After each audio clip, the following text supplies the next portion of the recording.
Hello दोस्तों, स्वागत है आपका आपके अपने YouTube channel exam warriors presents में। देखिए, जैसा कि आपने थंबनेल में देखा है, दो भाई लोगों की फोटो मैंने लगा के रखी है और उस पे बताया है कि क्या आरआरसी ने हमारी बात मान ली। इसके पहले उन लोगों की क्वेरीज को लेकर के मैंने वीडियो बनाई थी और आप सभी ने देखा था। और जिन लोगों ने नहीं देखा था उनको बता दूं कि इन भाई के साथ में प्रॉब्लम ये थी और ऐसे बहुत सारे ऐसे स्टूडेंट थे जिनके साथ में ये समस्याएं चल रही थी। आरआरसी एक मिनिमल सी मिस्टेक के लिए, छोटी सी मिस्टेक के लिए उनके कैंडिडेचर को रद्द किए जाने जैसा व्यवहार किया था। और इस टॉपिक को लेकर के हमने वीडियो बनाई थी। उसमें में प्रॉब्लम ये थी कि जो कैंडिडेट फॉर्म फिलिंग के टाइम पे 2019 में अपने फिजिकल रिमार्क जो कि बॉडी में होता है, जो हमें देना होता है, कम से कम 2 देना होता है, वो उन्होंने डाला नहीं था। या फिर किसी वजह से वो नहीं डाल पाए थे, भूल गए थे, या साइबर कैफे वाले ने नहीं डाला था। इन मिस्टेक की वजह से जिस दिन उनका डेवी था, उस दिन उन्हें बाहर कर दिया गया, उनका मेडिकल मेमो जारी नहीं किया गया। और ऐसा आरआरसी प्रयागराज में 2 छात्रों के साथ किया गया। और इसी तरीके से और भी दूसरे आरआरसी में भी कई सारे लोगों ने कमेंट किया था, उनके साथ भी इस तरह का व्यवहार किया जा रहा था। ऐसे में ये ज़रूरी था कि उसके ऊपर एक्शन लिया जाए और कहीं न कहीं इस बात को चेयरमैन के पास बताया जाए, उन्हें उनसे इसके लिए सॉल्यूशन पता किया जाए। और फाइनली जो अपने रेलवे मंत्री अश्विनी वैष्णव जी हैं उनके तक पहुंचाया जाए। इस वजह से हमने वो वीडियो बनाई थी और ट्विटर पे हमने उसके लिए पोस्ट भी किया था। बट हम उन दोनों भाइयों से रिक्वेस्ट भी किए थे कि अगर रिक्वेस्ट से काम चल जाए तो बहुत ज़्यादा प्रोटेस्ट या फिर कोर्ट वगैरह जाने की ज़रूरत नहीं पड़ेगी। तो उन्होंने हालाँकि एक बंदे का जिसका नाम था उपेंद्र कुमार यादव, उनका तो 17 तारीख को डीवी था और उन्हें 3-4 दिन तक लगातार आरआरसी तक जाना पड़ा। मेन बात ये थी कि वहाँ पर जो आरआरसी चेयरमैन हैं उनसे ही मिलने का नहीं दिया जा रहा था। जो नीचे के ऑफिसर्स थे वो मिलने ही नहीं दे रहे थे, कोई बहाने की वजह से उन्हें आगे पीछे कर रहे थे, इसलिए टाइम का बहुत ज़्यादा इशू हो गया, गैप हो गया 3-4 दिन का। और बाद में उनसे मेरी बात हुई आज ही, और दोनों भाइयों से मेरी बात हुई। दोनों से मैंने पूछा कि एक्चुअल में हुआ क्या है, क्या आप लोगों की मुलाकात हुई, तो वहाँ पर उन्होंने रिस्पॉन्स दिया। ठीक है, अब किस तरीके से उनकी जो प्रॉब्लम्स थे उसका सॉल्यूशन क्या हुआ वो हम बताएंगे साथ में। जो भाई लोग के साथ में, क्योंकि बहुत सारे लोगों ने कमेंट किया है कि उनके साथ भी ऐसी दिक्कत है, कहीं ना कहीं वो भी अपने फिल फॉर्म फिलअप करते वक्त रिमार्क करना भूल गए हैं।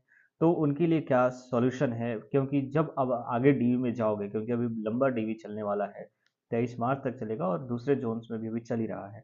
तो इसका क्या सॉल्यूशन है, आरआरसी के जो चेयरमैन है उन्होंने क्या इसका उपाय बताया और किस तरीके से इसे सॉर्ट आउट किया जा सकता है, ये सब कुछ इस वीडियो में देखेंगे। इसके अलावा ईबीसी सर्टिफिकेट को लेकर के भी इंफॉर्मेशन देने वाला हूँ। एक और साथी था जिसका ईबीसी सर्टिफिकेट में दिक्कत ये थी कि उसने अपने नाम को लेकर के इनकम सर्टिफिकेट बनवाया था और उसे एक्सेप्ट नहीं किया गया था। और यही बताएंगे कि क्या अगर ईबीसी सर्टिफिकेट आपके नाम पर है, एक्सेप्ट नहीं किया गया, तो क्या आपका उसका मेडिकल मेमो दिया गया था, उसका मेडिकल हुआ या नहीं हुआ, क्या उसके प्रोसेस को विथहेल्ड कर दिया गया था। ये सब कुछ इस वीडियो में देखेंगे। तो वीडियो पूरी की पूरी इन्फॉर्मेटिव है आप सभी दोस्तों के लिए। और अगर आपको ये इन्फॉर्मेशन, ये सजेशन, ये आइडियाज़ सही लगते हैं, अथेंटिक लगते हैं, तो ज़रूर आप इस वीडियो को लाइक किया करिए और चैनल को सब्सक्राइब कर दीजिएगा अगर अभी तक आपने नहीं किया है। क्योंकि जो भी इम्पोर्टेंट मैसेज होती हैं, जो भी इम्पोर्टेंट डिटेल्स होती हैं आपके लिए, वो सब कुछ यहाँ हम लेकर के आते हैं। इसलिए चैनल को सब्सक्राइब करना बिल्कुल मत भूलिएगा। और अपने साथियों के साथ जिनको भी ऐसी समस्याओं का सामना करना पड़ रहा है, या फिर आगे का भी डीवी है आपका और इस तरह के कोई मिस्टेक है आपके डॉक्यूमेंट में, तो उन्हें ज़रूर शेयर करिए ताकि उन्हें इन चीज़ों के बारे में पता चले। तो देखिए, सबसे पहले हम बात करेंगे ईबीसी सर्टिफिकेट को लेकर के। देखिए, ईबीसी सर्टिफिकेट में हुआ क्या था कि एक साथी थे जिनका ईबीसी इनकम जो सर्टिफिकेट होता है उसमें उन्होंने अपने नाम से जारी किए थे और उसमें मेंशन था कि मैं विद्यार्थी हूँ और मेरी आय इतनी है। तो देखिए, विद्यार्थी की कोई आय होती नहीं है, जीरो होती है, तो इनकम सर्टिफिकेट विद्यार्थी के नाम पे तो होना ही नहीं चाहिए। ये सही बात है। और इस वजह से उन्हें रोक दिया गया था। एक्चुअली उन्हें अंडरटेकिंग दिया गया था और 7 डेज का टाइम दिया गया था कि आप इसे सही करा कर लेकर आओ या फिर पुराना जो आपने सबमिट किया वो लेकर के आओ। बट यहाँ पर एक अच्छी बात ये थी कि उन्हें मेडिकल मेमो से ऐसा नहीं था कि उन्हें मेडिकल मेमो जारी नहीं किया गया या फिर उनका मेडिकल नहीं हुआ। उनका मेडिकल हम लोग के साथ में ही हुआ था। ठीक है, तो कहीं न कहीं अगर ईबीसी किसी डॉक्यूमेंट को लेकर के या फिर कोई भी दूसरा डॉक्यूमेंट है, उसको लेकर के प्रॉब्लम हो रही है तो अंडरटेकिंग दिया जा रहा है, लेकिन जिसको अंडरटेकिंग दिया जा रहा है ऐसा नहीं है कि उसका मेडिकल भी रोक दिया जा रहा है, ठीक है? तो मेडिकल नहीं रोका जा रहा है ना? किसी डॉक्यूमेंट में अगर दिक्कत है तो आप डॉक्यूमेंट लेकर के आइए, आपका मेडिकल कंटिन्यू रहेगा। इस तरीके से वहाँ पे किया गया था। तो ईबीसी सर्टिफिकेट में उस भाई से मैंने बात की, उन्होंने बताया कि ईबीसी में उन्होंने एक, क्योंकि वो चेंज नहीं हो सकता, वो तो वैसे ही रहेगा जो बन चुका है। उन्होंने उसके लिए एक एफिडेविट बनवाया और उसमें लिखवाया कि इस जो उस क्रमांक संख्या उसमें जो भी दिया गया है, एबीसी सर्टिफिकेट का नंबर है, ये जो जारी किया गया है, स्टेट में जारी किया गया है और इसमें जो आय दिखाई गई है वो हमारे पूरे परिवार की आय है, ठीक है? तो ये बात उसमें दर्शाई गई है, पूरे परिवार की आय है और इस वजह से ये हमारे जो हम जो है ईबीसी यानी इकोनॉमिकली बैकवर्ड कैटेगरी में आते हैं। तो इस तरीके से चीज़ों को उसमें प्रदर्शित किया गया और उसे भी एक्सेप्ट कर लिया, ठीक है?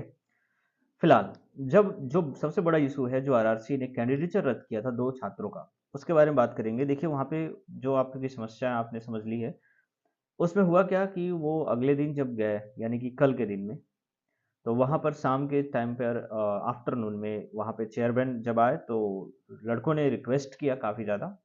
हालाँकि उन्हें एंट्री नहीं दी जा रही थी लेकिन गेट पर से ही उन्होंने सर को आवाज़ लगाया और सर उधर आए, उनसे बात की। उन्होंने अपनी प्रॉब्लम को बताया और कहा कि इसमें हमारी मिस्टेक नहीं है बल्कि साइबर कैफ़े वाले की गलती की वजह से जो है फिजिकल रिमार्क डालना भूल गए हैं और कहीं न कहीं ये हमारे साथ एक गलत हो रहा है। हमने काफ़ी टाइम से मेहनत किया हुआ है और इतनी छोटी-सी मिस्टेक के लिए हमें निकालना अच्छी बात नहीं है, नहीं होना चाहिए ऐसा हमारे साथ।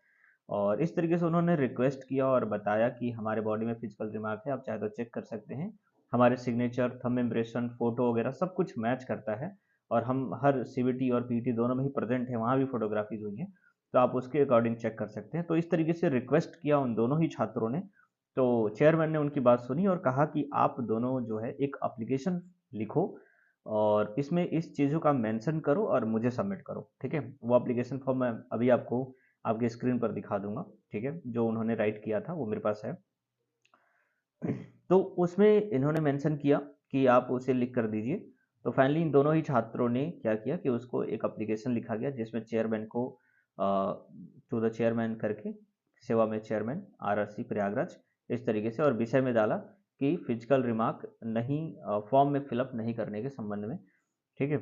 और इस तरीके से वहाँ पर उन्होंने मेंशन किया कि हमने 2019 में जो फॉर्म भरा गया था, उस समय पे गलती से फिजिकल रिमार्क को नहीं भरा गया था, जबकि हमारे शरीर में इस जगह पे ये फिजिकल रिमार्क है, वो आपको मेंशन करना होगा। और आपको उन्होंने उसमें ये भी मेंशन किया कि इस छोटी-सी मिस्टेक के लिए हमारे जो डीवी जो ऑफिसर हैं, उन्होंने हमें कैंडिडेचर हमारा रद्द कर दिया है और हमारे आगे की जो कार्रवाई है, वो नहीं की गई है। हमारा मेडिकल मेमो भी जारी नहीं किया गया है। अतः आपसे निवेदन है कि आप जो है हमारा मेडिकल मेमो जारी करें और हमारे कैंडिडेचर को हमारे साथ जो भी गलत हो रहा है उसे रोकने की कोशिश करें।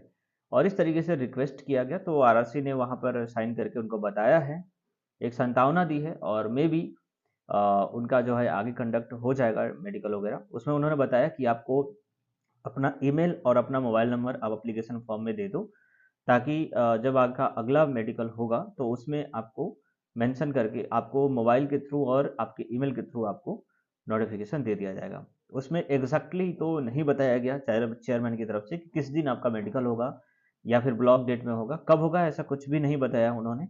और सिर्फ इतना कहा कि आपको नंबर पे और आपकी जो ईमेल आईडी है उसके ऊपर आपको मैसेज मिल जाएगा और उस दिन आपको प्रेजेंट होना पड़ेगा। तो ख़ैर संतुष्टि के लिए ये चीज़ भी ठीक था और चेयरमैन ने अगर कहा है और फॉर्म पे साइन भी किया हुआ है और तो कहीं न कहीं उनकी बातों में एक सच्चाई है और मेबी अगर सब कुछ सही रहा तो वो सब चीज़ें सही हो जाएँगी। तो अभी डरने की बात बिल्कुल नहीं है, जो भी आगे छात्र हैं, जिन्होंने भी अपने फिजिकल रिमार्क नहीं डाले हैं, आप बिल्कुल मत घबराइएगा। अब से जब भी मेरे ख्याल से अब जो क्योंकि ये प्रोसेस में आ चुका है, चेयरमैन के अंडर में आ चुका है, तो उन्होंने अपने ऑफिसर्स को बताया भी होगा कि अगर इस चीज़ के लिए, क्योंकि उन्होंने भी कहा था कि ये छोटी-सी मिस्टेक है, इसका कोई बहुत बड़ा इश्यू नहीं है और इस चीज़ के लिए कोई स्टूडेंट अगर आगे से आता है, तो उसके साथ इस तरह का बिल्कुल व्यवहार नहीं किया जाए, ऐसा आदेश भी उन्होंने शायद दिया होगा। तो डेफ़िनेटली अब आगे जो भी छात्र आएँगे, उनके साथ इस तरह की चीज़ें नहीं होगी। तो हमें ज़रूर इन दोनों ही भाइयों को थैंक यू बोलना चाहिए, क्योंकि इनकी मेहनत से और इन्होंने इनकी जो प्रयास थे उसकी वजह से कहीं न कहीं अब आगे आने वाले जो जो छात्र होंगे उनके साथ इस तरह की समस्याएँ नहीं आएँगी। ठीक है? तो ये इन्फॉर्मेशन थी, काफ़ी सारे लोग वीडियो के कमेंट में भी बता रहे थे, पीछे वाली जो वीडियो थी मेरी, कि इसके आगे क्या हुआ, क्योंकि उसमें हमने जो चीज़ें बताई थी उनमें सॉल्यूशन नहीं पता था आप सभी लोगों को। तो फाइनल ये सॉल्यूशन रहेगा और मेबी अब आगे आप लोगों के साथ कोई भी ऐसी समस्या नहीं आएगी।